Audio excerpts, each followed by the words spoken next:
Դաշնակցության կենսունակության եւ Նաումի նաեւ կենսունակության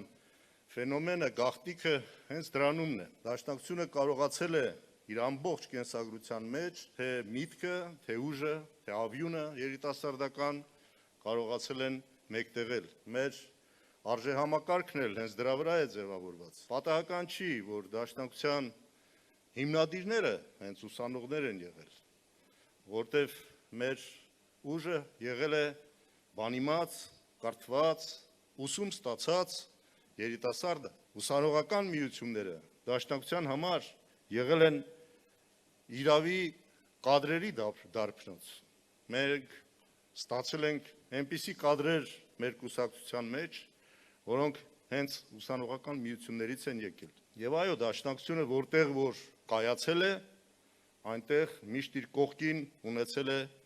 Նաումի նման երիտասարդական կառույց։ Այդպես եղել է թե ազատամարտի ժամանակ, Արցախյան ազատամարտի, թե բոլոր այն վիճակներում, երբ որ թվացել է, որ այլևս ելք ու ճար չկա։ Միավորված կերտենք մեր հաղթանակները, որին այսքան կարոտ է մեր ժողովուրդը։